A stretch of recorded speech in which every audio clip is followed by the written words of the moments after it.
All right, welcome back to the Tool World Podcast. I'm your host, David Jew, and I'm here with Master Jew. Hello, Mr. Jew. Hello. How's it going? It's going okay. All right. So this week we're going to be looking at this. Continuation. It's probably going to come out before, just because it's a little bit more relevant now. And then the other podcast, I did say we'll discuss a little bit, but this one's just going to come before. Yeah, you want to do it that way, huh? Okay. Yeah. So we're going to talk a little bit about the logo.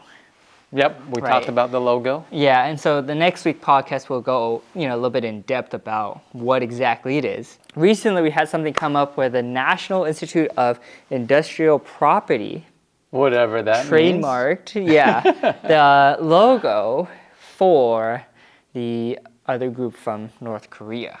And that was done in 2022. I don't get a lot of that stuff. What we're talking about are trademarks and copyrights, I guess, is what we're talking about here. Yeah, it's kind of interesting because it's kind of like, well, we're not attorneys, so we don't know anything of really all the legal aspects to that. But I do remember reading articles about we'll go back to Apple. Apple's a good example. So when you have a company or an organization that has something that's iconic to them, and you want to be able to patent it or trademark it so that no one else kind of rides on your tail. We see that with Apple, that always filing a patent on this, filing such and such. I remember there was a patent called the iWatch. Actually, someone actually had that, and they tried to buy it from that company. Yeah. And wasn't successful. So then they go, you know what, this I thing is kind of weird. Let's just start making it Apple. Right. Apple Watch, Apple TV, Apple whatever, right? That I think came from the iMac originally. Right. Which was an internet Macintosh. Right. That's what it was. So the ITF logo, though, who does it belong to, really? I mean, you do have, it is a worldwide kind of organization. Yeah, it's really interesting, when you talk about trademarks and so forth. I mean, at some point in time, you can't trademark something. I think there's a song. How about the ABC song? A, B, C, D. I'm not a singer. Well, I think the difference though is that those are all different. You have copyrights, trademarks, so they have different.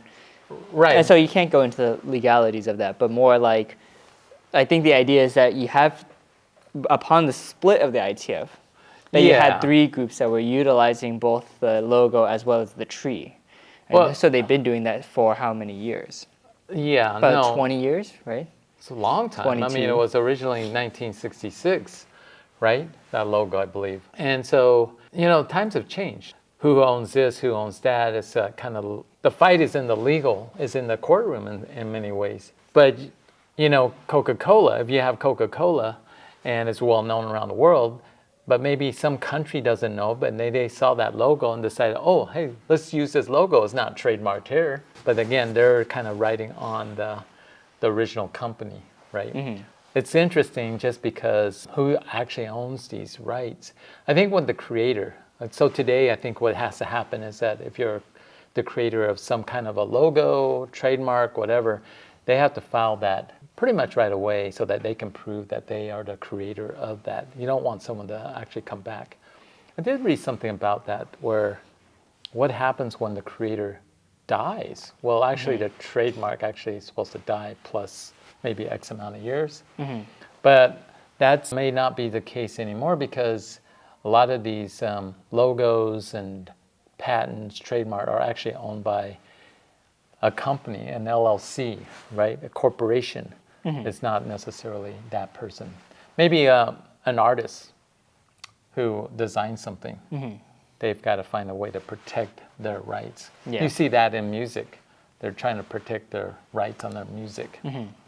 So I kind of think that that's true here. Who actually owns it? Well, I think when the original ITF with General Che, J.C. Kim, who claims to have designed the logo, and those things probably weren't really as a big a deal. We just created. It was only one organization anyway. Now you have all these different people that claims to be the ITF. So that's a big issue because people claim I'm this, I'm this, I'm that. So we have like different organizations claiming which one is correct. Look, I think a lot of people have already looked at this, and there's arguments for a lot of different things about this. We know that President Che was elected to be the next president. There was going to be some transition. Something happened, fall out, and then you've got General Che passing away. There's some communication going on with North Korea, so they claim to be that. And the original kind of group says they're not going to follow the original election, saying it was invalid, whatever. So, you know, you have all these different arguments about that. Why are we with President Che? Because, well, look, for me, anyway, he's the son of the founder. And that's it's kind of like king and prince. Who should inherit it? You could say it was a democratic order and that we can elect who the president is. We all would agree that General Che is the founder and that he was the president of the ITF. Now you're going to try to dispute who's the president of who owns the ITF or who, whatever, right? And I don't know if you can say that we have people that own the ITF.